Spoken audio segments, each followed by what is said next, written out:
En nombre del Padre, y del Hijo, y del Espíritu Santo. Amén. Del Santo Evangelio según San Mateo.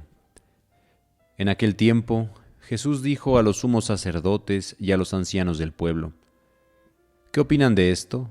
Un hombre que tenía 2 hijos fue a ver al primero y le ordenó: Hijo, ve a trabajar hoy en la viña. Él le contestó: Ya voy, Señor, pero no fue. El padre se dirigió al segundo y le dijo lo mismo.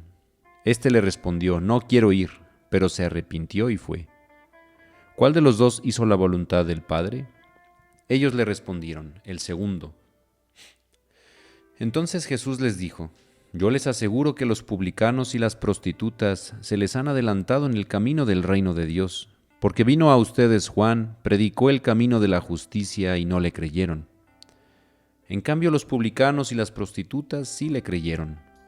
Ustedes ni siquiera después de haber visto se han arrepentido ni han creído en él. Palabra del Señor. Gloria a ti, Señor Jesús. Hola, soy el hermano Rafa, misionero de la alegría y diácono de la Iglesia Católica, diácono de Jesucristo. Y voy a compartir con ustedes un comentario al Evangelio del martes 16 de diciembre de 2025, tomado en este caso de San Mateo. Y bueno, como introducción a esta reflexión, quisiera decir primero que Jesús habla de una viña. Esta metáfora es muy recurrente en la Sagrada Escritura, tanto en el Antiguo como en el Nuevo Testamento. La viña se refiere al pueblo, se refiere en el caso del Nuevo Testamento, pues a la iglesia, al grupo de creyentes, ¿sí? Es como un campo que necesita trabajo y necesita trabajadores, ¿sí? Primer aspecto. Segundo aspecto, Jesús refiere al ministerio de Juan el Bautista, que fue su precursor, que fue aquel profeta que, recordemos, lo señala a él, al Señor, como el que había de venir, como el Mesías, como el elegido por Dios para traer la salvación a la humanidad. Entonces, se refiere al ministerio de este gran profeta y él habla de que Juan predicaba y muchos por la predicación de Juan se convencieron de lo que decía Juan Bautista. Y aparte, Juan hacía un signo visible para mostrar ese arrepentimiento que era el bautismo, era el sumergir en el agua a la gente. Y ese signo, que no lo inventó Juan el Bautista, era un signo que ya se practicaba en el judaísmo, pero no tenía una connotación moral, era más un signo como de limpieza ritual. Juan el Bautista lo usa en un sentido moral, en un sentido de conversión a Dios, de limpieza, ¿no? Limpiando, digamos, el cuerpo, es como una señal de la limpieza interior. Después vendrá Jesús y le dará un significado mucho más alto, y no solo un significado, sino una eficacia, es decir, ocurre algo realmente con el bautismo que establece Jesús, ¿no? Recordemos, nos hace hijos de Dios, nos quita el pecado original, etc. Bueno, eso como comentario introductorio. Y bueno, ya ahora sí la parte central de esta reflexión. Jesús está hablando de 2 grupos de personas, ¿no? Los que dicen que sí, los que tienen apariencia de ser obedientes, los que se creen los creyentes, los que conocen la Escritura, los que conocen la ley, los que conocen los comentarios de los grandes rabinos, ¿no? Los que dicen sí, pero no ponen en práctica aquello que está en la ley, en la palabra de Dios. Estos son, en primera instancia, los escribas, los fariseos, los saduceos, todos aquellos grupos de personas contra los cuales Jesús discutía frecuentemente de temas de fe, temas teológicos. Y aparte también Jesús les señalaba muchas de sus incongruencias, de sus hipocresías, ¿no? Pero bueno, podría ser que pensemos que aquellos grupos de personas ya están en el pasado y nosotros nosotros ya no tenemos nada que ver con ellos. Y no es así, nos puede ocurrir a nosotros, porque también nosotros somos creyentes, ¿sí? Nosotros pertenecemos a la iglesia, o quiero pensar que la mayoría de los que escuchan este podcast están en esa condición de creyentes. Pero nos puede ocurrir que por el hecho de ya estar cerca de Dios, aparentemente ya tenemos ganada la salvación. Pero recordemos lo que dice Jesús: no todo el que diga Señor, Señor se salvará, sino aquel que cumpla la voluntad de Dios. Entonces, no nos vaya a pasar lo que al hermano mayor del hijo pródigo, que creemos que estamos cerca del Padre, pero a lo mejor nuestra ceguera no nos deja ver nuestros vicios, nuestros pecados, nuestras oscuridades en el corazón. Y creyendo que ya estamos cerca, creemos que no necesitamos nada o mucho, no necesitamos mucho que purificar. Y eso es un riesgo, Entonces pidámosle a Jesús la luz que necesitamos para reconocer aquellas oscuridades, para no ser como estos que dicen sí, sí, y al final no hacen la voluntad de Dios, ¿no?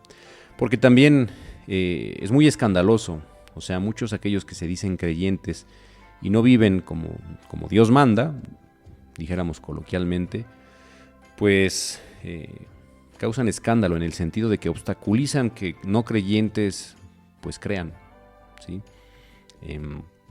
Entonces hay que ser congruentes. Y bueno, está el otro grupo, los que dicen que no y terminan haciéndolo. Y Jesús da un ejemplo muy claro. Son los publicanos, las prostitutas, que eran dos. El ser publicano, el ser prostituta, eran dos condiciones pecaminosas muy vergonzosas para la gente, ¿sí?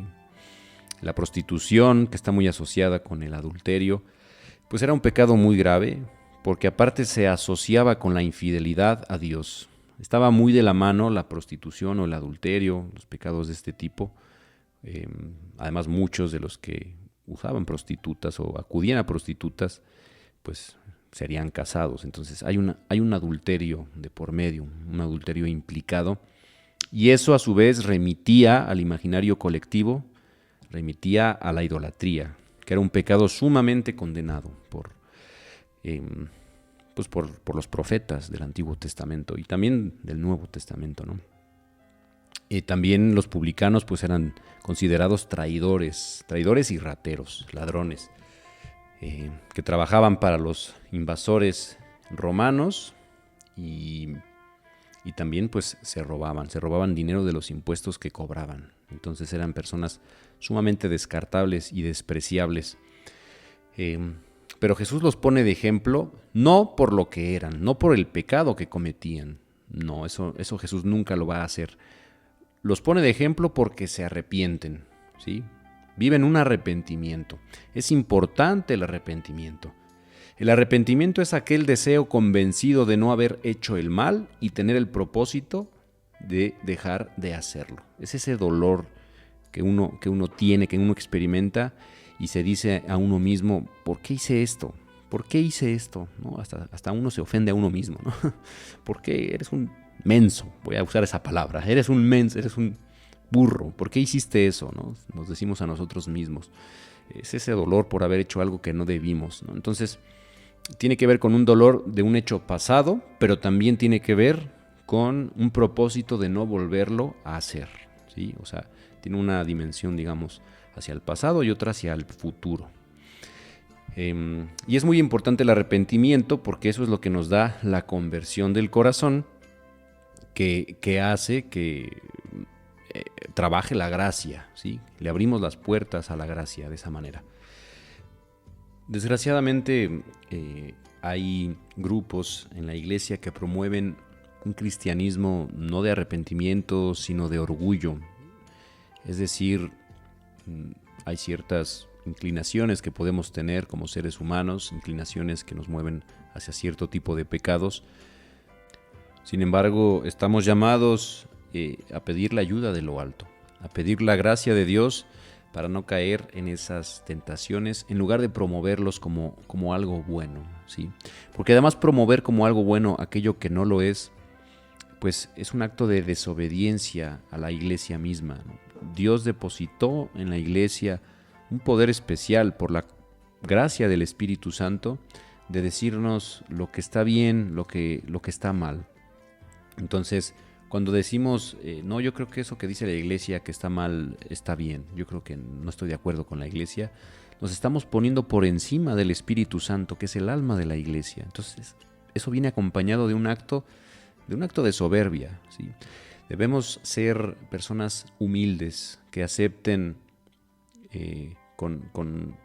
pues precisamente con eso, con humildad, doblegando nuestra propia soberbia, aceptando aquello que la iglesia nos propone.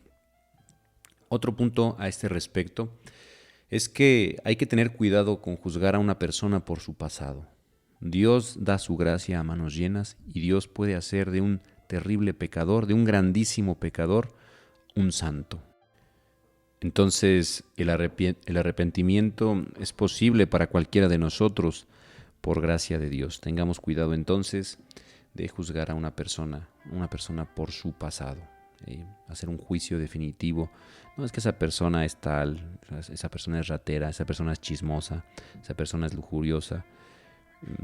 Dios puede transformar corazones. Hace poco veía la historia de un hombre que va a ser canonizado y había sido ocultista, satanista, imagínense nada más. Entonces, Dios es grande y puede transformar hasta el corazón más endurecido, el corazón más oscurecido. Pues bendito sea Él.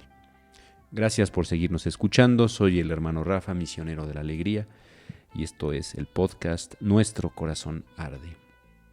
Les deseo para ustedes un bendecido Adviento.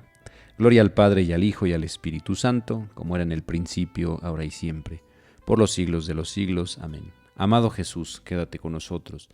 María, Reina de la Comunidad, quédate con nosotros. Se los pedimos con todo el corazón. En nombre del Padre, y del Hijo, y del Espíritu Santo. Amén.